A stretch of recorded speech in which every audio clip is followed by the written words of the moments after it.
Selamat pagi, selamat siang, dan selamat malam Sobat Sikamali, ketemu lagi dengan saya Didi di acara Siap JKN Sikamali Sapa Peserta JKN. Nah, untuk sesi yang hari ini kita kedatangan narasumber yang luar biasa sekali. Yang waktu segmen kemarin, nanti diputar segmen kemarin. Apa? Coba tadi relationship Pasir sendiri merupakan kepanjangan dari Kali ini kita ketemu lagi dengan narasumber yang luar biasa sekali, Bapak Reli. Yang tema untuk hari ini yaitu apa sih tugas dan tanggung jawab dia sebagai relationship officer, dan apa sih yang beliau atau Bapak Reli yang bisa di-sharing terkait sebagai duta bisnis kesehatan, terutama terkait apa sih pemeriksaan badan usaha itu. Betul Pak ya? Betul sekali. Jadi segmen kita ini bakalan kita jadikan part 3. Bisa Pak? Kok part 3? Sampai part 3 Pak. Jadi 30 menit. Enggak bisa Pak. Bisa. Bapak saya kontak loh Pak. Belum dikasih Pak. Kan biasa honor dulu, kerja dulu baru Kan ada perjanjian di awal Pak. Nanti kan sama manajer admin Sikamali. Nanti ditransfer saja. Oh, baik. Sesuai dengan waktu. Nah, Bapak kan sebagai, perkenalan dulu Pak. Siapa tahu dari pemirsa Sobat Sikamali belum kenal dengan Bapak Reli. Dipersilakan perkenalan diri Pak. Perkenalan lagi ya, perkenalan. Iya. Pada episode pertama sudah perkenalan. Enggak, episode pertama juga Pak.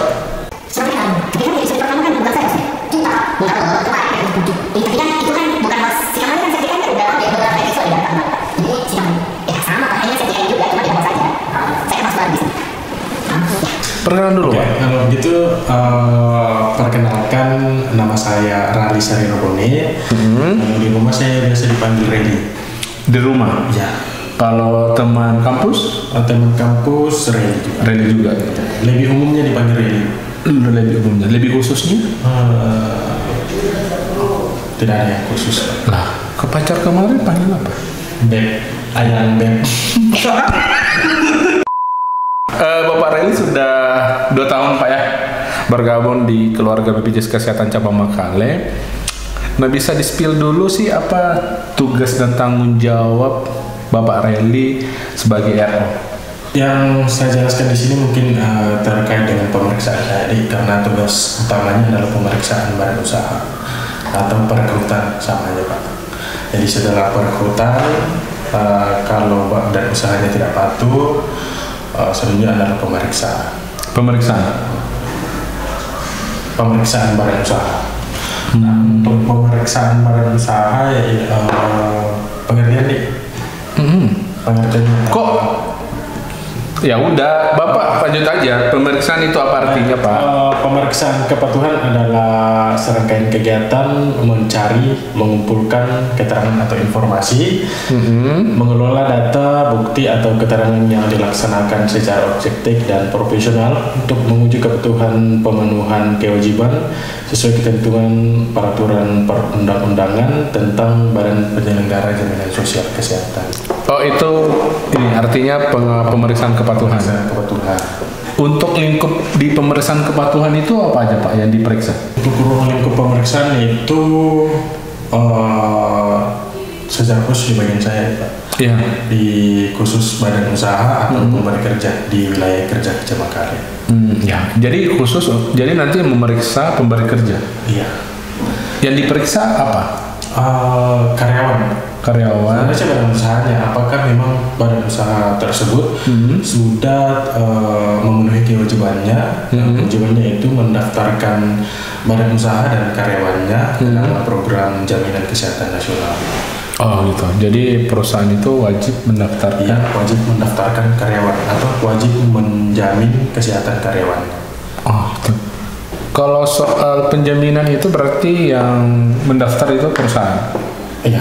Itu iurannya berapa Pak kalau perusahaan? Kalau iuran kita mengacu pada UMK. Oh, sebenarnya UMK, tapi untuk di Sulawesi sendiri terus secara khusus Tanah Toraja dan Toraja Utara belum ada UMK.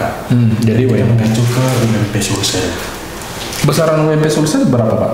3 juta. 3.657 sekian. Oh, itu standar iurannya. UMP, ya. Terus yang ditanggung peserta dan pemberi kerja berapa persen Pak? Untuk pemberi kerja sebenarnya total ada 5% dari UMP. Oh, itu potongannya? Ya, jadi 5%. iurannya itu dari 5% itu sekitar 182.000. 120. 182 untuk standar UMP, 82.000 sekian itu sudah standar UMP. Nah, dari 182.000 totalnya itu kan 4%-nya ditanggung oleh pemberi kerja. Oh, jadi pemberi kerja nanggung 4%, terus yang penerima upah itu cuma dipotong gaji itu hanya 1%. 1% dari UMP. Dari gajinya. Dari iurannya. Iurannya kan kita mengacu pada UMP. Iya, makanya kan standarnya kan UMP kan. Jadi kalau gajinya 2 juta tetap kita input sesuai dengan UMP. Terus kalau gajinya dia di atas UMP gimana Pak? Kalau dia gajinya di atas UMP, contoh nih Pak Yusril gajinya 4.150 sekian. Berarti iuran yang dibayarkan itu sekitar 210-an. Oh, berarti gaji yang diterima itu dikali 5%, 4% ditanggung oleh pemberi kerja, 1% itu ditanggung oleh penerima upah. Iya, betul sekali. Terus yang ditanggung satu pemberi kerja dapat menanggung berapa orang Pak?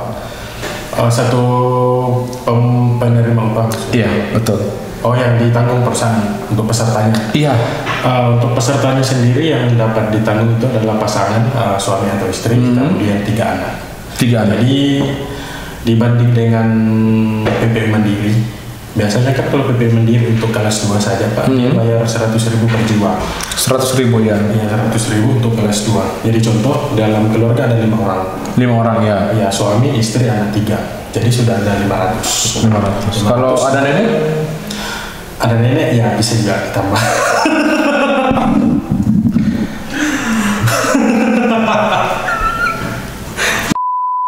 Ini kenapa Bapak? Mau curhat soal apa? Soal nenek? Nenek. Kenapa Pak? Kalau mau curhat apa? Kita terbuka kok. Pemirsa Sikamali ini suka curhat juga Pak. Iya. Kita ada sesi curhat nanti. Oh. Mau di sini atau di mana? Lanjut Pak. Sampai di mana tadi ya? 100.000. Iya, 100.000 per jiwa. Iya. Kelas 2. Nah, kalau dia ditanggung perusahaan, dia gajinya cuma dipotong sekitar 36.000-an sekian. Karena kan dari 1%. 1% itu hanya 1% yang dipotong. Dan 4% kan dari perusahaan. Perusahaan iuran per bulannya itu hanya 182 untuk kelas 2 itu sudah 5 ditanggung. Oh, jadi kalau UMP itu dia otomatis di kelas 2. Ya. Karena kan untuk pemberi badan usaha atau pemberi kerja itu minimal yang didaftarkan adalah untuk hak kelas 2 karena kan kelas 2. Kelas 3 itu sudah dapat subsidi pemerintah. Oh, gitu. Berarti kalau didaftarkan oleh perusahaan itu otomatis dia ini Pak ya? Iya. Dia langsung kelas 2. Minimal kelas 2. Sesuai dengan pelaporan gajinya. Terus kalau mau naik kelas 3 itu harus gajinya berapa Pak? Mau naik kelas 3 itu sebenarnya sih tergantung gajinya Pak. Jadi kita tidak bisa memalsukan data misalnya pesertanya kan gajinya di bawah UMP. Enggak.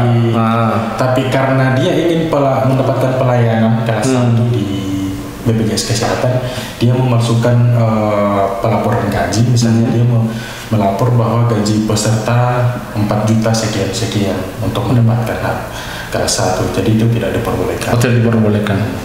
Badan usaha harus mendaftar ya. Terus pemberi kerja itu apa persyaratan yang harus dia lampirkan untuk mendaftar? Terus untuk pemberi kerja ini Ini juga mendaftarkan dirinya atau gimana? Terus kalau perusahaan, alurnya kalau perusahaan yang belum mendaftar, itu berarti diperiksa juga atau tidak diperiksa?